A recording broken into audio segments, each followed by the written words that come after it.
তো এখন আছে আমি রানাঘাট স্টেশনে যে রাতের ভিউটা সেটা তোমরা উপভোগ করছো। আর রানাঘাট স্টেশনে এই ওভার ব্রিজের ওপরে দাঁড়িয়ে আছি, কারশেডের দিকটায় যে ওভার ব্রিজটা আছে 1 নম্বর প্ল্যাটফর্ম থেকে আপ টু 7 নম্বর প্ল্যাটফর্ম পর্যন্ত। এটা হচ্ছে 1 নম্বর প্ল্যাটফর্ম রানাঘাট স্টেশনে। এইটা হচ্ছে শিয়ালদা থেকে রানাঘাট স্টেশন আসার রুট।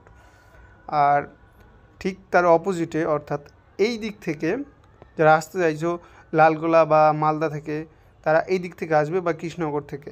এটা হচ্ছে 2 নম্বর প্ল্যাটফর্ম রানাঘাট স্টেশনের। তোমরা যারা জানতে চাইছিলে যে কামালপুরের বড় দুর্গা দেখতে যাবো কী করে দাদা, তো আমি তোমাদের সমস্ত রুটটাই বলে দিচ্ছি। রানাঘাট রথতলা বাস স্ট্যান্ড থেকে অটো বা বাসে করে, বা রানাঘাট স্টেশনের একদম লাস্ট যে প্ল্যাটফর্ম আছে তার উল্টো দিকে যে অটো স্ট্যান্ড আছে সেইখান থেকে কিন্তু অটো যায়। তো তোমরা চাইলে সেই অটো অথবা বাসে করে চেপে ধানতলা রোড ধরে, তো বাসে অথবা অটোতে করে একটু একটু করে তোমরা এগিয়ে যাবে ধানতলার হয়ে নপাড়া মোড় পর্যন্ত, এবং নপাড়া মোড়ে তোমাদের ওখানে নামতে হবে এবং নেমে ওইখান থেকে আবার টোটো ধরে প্রায় 4 কিলোমিটার রাস্তা পার করে পৌঁছতে হবে তোমাদের কিন্তু এই কামালপুরের যে বড় দুর্গা হচ্ছে সেই বড় দুর্গা প্রাঙ্গণে। দর্শনার্থীরা যাতে সুস্থভাবে এই পুজো দেখতে পারেন তার জন্য কিন্তু কামালপুর অভিযান সংঘের পরিচালনায় বিভিন্ন জায়গায় নো এন্ট্রি, বিভিন্ন বড় বড় গাড়ির এবং গাড়ি পার্কিংয়ের ব্যবস্থা করেছেন। যেমন এইখানে দেখতে পাচ্ছ তোমরা নো এন্ট্রি এবং তার পাশেই ঠিক গাড়ি পার্কিংয়ের ব্যবস্থা করেছেন। কামালপুর অভিযান সংঘের বিগত বছরের পুজোগুলো ঠিক এইখানেই কিন্তু অনুষ্ঠিত হতো, এবং এটা ছিল তাদের সম্মত ক্লাব, কামালপুর অভিযান সংঘের ক্লাব, যা মূল প্রতিমা 2025-এর যে প্রতিমা তার কয়েকশো মিটার আগে। তো আমি পৌঁছে গেছি, এখন দেখতে পাচ্ছ তোমরা কামালপুরের যে সবথেকে বড় দুর্গা হচ্ছে তার মেলা প্রাঙ্গণ। দেখতে পাচ্ছ তোমরা অলরেডি পঞ্চমী রাতে কত ভিড় লেগে গেছে।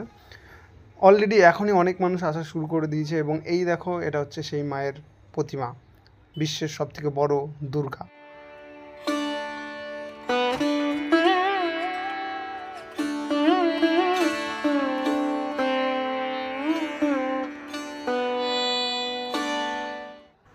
কামালপুর বিশ্বের সবথেকে বড় দুর্গার পরিচালনায় কে বা কারা বা কাদের মূল দায়িত্ব কীরকম রয়েছে, চলো আমরা একটু জেনে নিই তাদের সদস্য থেকে। কত বছর পূর্ণ হলো এই পুজোটা? 55 বছরের পুজো। আপনাদের এই যে পুজো, এই পুজোর পেছনে বিশেষ করে কার অবদান বেশি? না, এটা কার অবদান যদি বলে আমার গ্রামবাসীর অবদান। এটাই বলে যারা আমাকে সাহস জুগিয়েছে, যারা আমাকে এই পুজো করতে উৎসাহিত করেছে। আমরা দেখতে পাচ্ছি যে ওখানে প্রতিমা মানে মায়ের হাতে সেরকম কোনো অস্ত্র দেখতে পাচ্ছি না। শান্তির বার্তা। এটা হচ্ছে মা এবছর অস্ত্র ত্যাগ করেছে। কেন কি বিশ্ব এখন যুদ্ধ যুদ্ধ একটা ভাব রয়েছে, তো সেই জায়গা থেকে আমরা বড় দুর্গা হিসাবে সেখান থেকে আমরা প্রতীকী অস্ত্র ত্যাগ করে মায়ের অস্ত্র সব মাটিতে থাকছে, যে মা শান্তির বার্তা দিচ্ছে সারা বিশ্ববাসীকে। আর এই পুজোতে মোটামুটি এখানে আমরা যা দেখতে পাচ্ছি তাতে করে আপনাদের যে ব্যবস্থা, যদি সাপোজ কোনো ধরনের মানে জনসমুদ্রে যেটা হয় সেই সেরকম কোনো জনসমুদ্রে দেখো একটা জিনিস কি, আমাদের এখানে টোটালি 41 বিঘা জায়গা আছে, টোটাল কোনো অসুবিধা নেই। রাস্তায় টোটালি একটা নো এন্ট্রি ব্যবস্থা রয়েছে, যেখান থেকে মানুষ সুষ্ঠুভাবে আসছে। তো এটা একটা সুষ্ঠুভাবে সমস্ত কিছু হচ্ছে। আশা করি প্রশাসন রয়েছে, আমাদের ভলেন্টিয়াররা রয়েছে, কোনো অসুবিধা হবে না। এই যে হাইটটা মায়ের প্রতিমা, সেটা মূলত কত বলবো? এই বছর সিক্রেট রয়েছে এখনো অবধি। হাইটটা যেটা হয়েছে বড় হয়েছে, এটা আমরা বলবো থেকে বড় হয়েছে। এটা পরে বলবো, সব থেকে বড় হয়েছে এটা আমরা বলছি, সব থেকে বড় হয়েছে। ধন্যবাদ দাদা, আপনার নামটা বলবেন? সুজয় বিশ্বাস, এখানকার প্রধান উদ্যোক্তা। রানাঘাটের যে কামালপুর, যেখানে এবার বিশ্বের সব থেকে বড় দুর্গা প্রতিমার পুজো হচ্ছে, সেইখানে রানাঘাটের কামালপুরে এবছর অভিযান সংঘের প্রচেষ্টা এখানে হতে চলেছে বিশ্বের সব থেকে বড় দুর্গাপুজো। তো এখানে আমরা দুর্গা প্রতিমার যে স্ট্রাকচার সেটা কিন্তু ফাইবার গ্লাসের উপর দেখতে পাচ্ছি, এবং এইখানে মায়ের যে স্ট্রাকচার, মূল স্ট্রাকচার, সেই স্ট্রাকচারটাকে কিন্তু এখানে যে অ্যাটাচ করা হয়েছে সেটা কিন্তু একটা বেশ আয়রন ফ্রেমের উপরে অ্যাটাচ করা হয়েছে, দেখতে পাচ্ছ তোমরা। এবং আজকে পঞ্চমীর দিন, এখনো কিন্তু উদ্বোধন হয়নি। এখানে সম্ভবত রাত 10টার মধ্যে মায়ের উদ্বোধন সম্পূর্ণ হবে।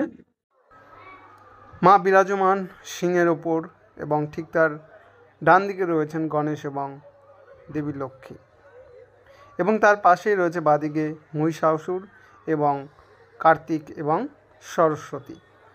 মায়ের এই বিশাল রূপ সত্যি দেখার মতো।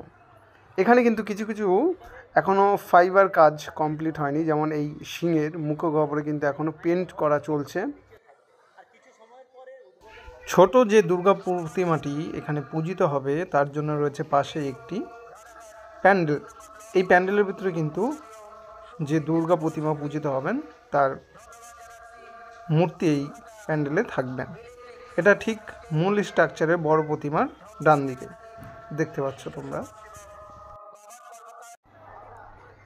বিশাল এলাকা জুড়ে এখানকার যে মেলা, সেই মেলা কিন্তু ছড়িয়ে আছে, বেশ কয়েক বিঘার উপরে কিন্তু এই মেলা ছড়িয়ে আছে। বিভিন্ন ধরনের রাইড, খেলনা, বাচ্চাদের, বড়দের এবং খাবারের দোকান তো অবশ্যই।